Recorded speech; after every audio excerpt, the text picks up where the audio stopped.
साल 1993 में एक लड़का जन्मा जो आगे चल के इंडिया के नहीं बल्कि पूरे वर्ल्ड की सेकेंड यंगेस्ट सेल्फ बिलियनियर बनेगा, किसी ने सोचा भी नहीं होगा।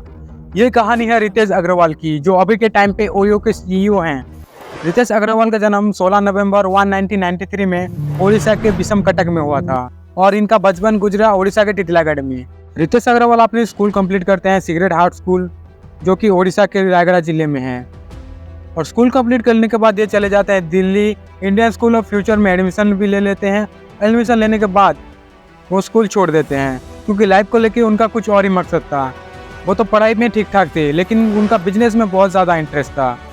वो बचपन से ही मार्क जुकरबर्ग, बिल गेट्स इन सब से बहुत प्रभावित थे और सिर्फ 13 साल में ही इन्होंने सिम बेचना भी चालू कर दिया था।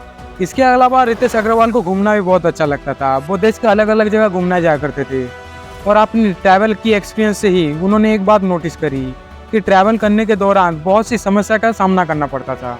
एक अच्छे रूम के लिए अपनी बजट से भी ज़्यादा पे करना पड़ता था क्योंकि वो जो सस्ते रूम्स होते थे उनका वॉश बेसन, वॉशरूम, गद्दे, चादर सब गंदा रहता था। इसलिए कोई भी सस्ते होटल में जाना पसंद नहीं करता था। इसलिए रितेश ने सोचा क्यों ना एक बहुत बड़ी प्रॉब्लम को सॉल्व किया जाए। बस इसी सोच के साथ उन्होंने सिर्फ 18 साल में ओरावल की शुरुआत करी। ओरावल एक ऐसा स्टार्टअप प्रोग्राम था जो हर जगह मौजूद होटल की लिस्ट बनाता था और बजट के अकॉर्डिंग रूम प्रोवाइड करता था। और इसकी शुरुआत उन्होंने 60,000 रुपए इकट्ठा करके 2011 में गुड़गांव में एक होटल से की थी। कुछ टाइम अपने स्टार्टअप के साथ काम करके कुछ चेंजेस करने का निर्णय लिया। उसमें ये भी शामिल था कि ओरावल का नाम चेंज करके ओयो किया जाए।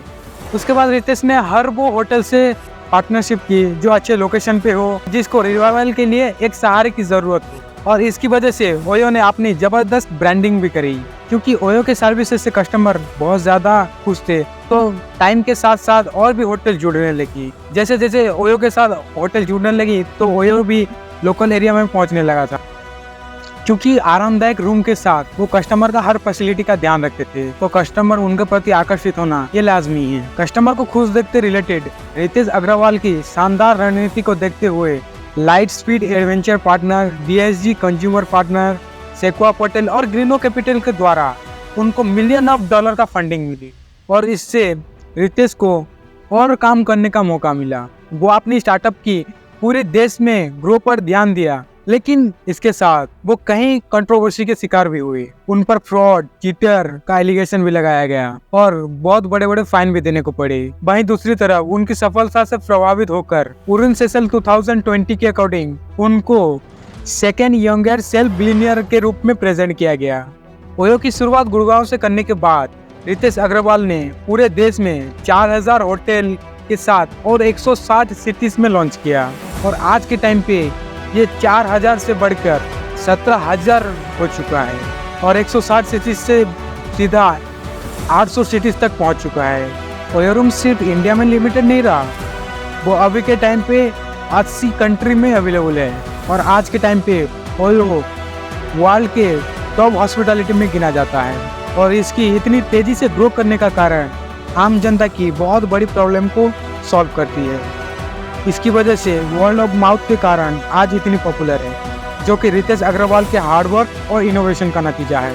रितेश अग्रवाल के इनोवेशन ने ना ही एक स्टार्टअप खड़ा किया बल्कि आज के यूथ के लिए एक मोटिवेशन भी है। और अभी के टाइम पर Ritesh Agarwal shark tank season 3 में जज भी हैं और सारे जितने भी जज हैं सबसे अमीर भी। ये थी कहानी रितेश अग्रवाल की, जो आज एक बिलियनियर हैं। अगर आपको ये कहानी अच्छी लगी तो लाइक, कमेंट एंड शेयर ज़रूर करें।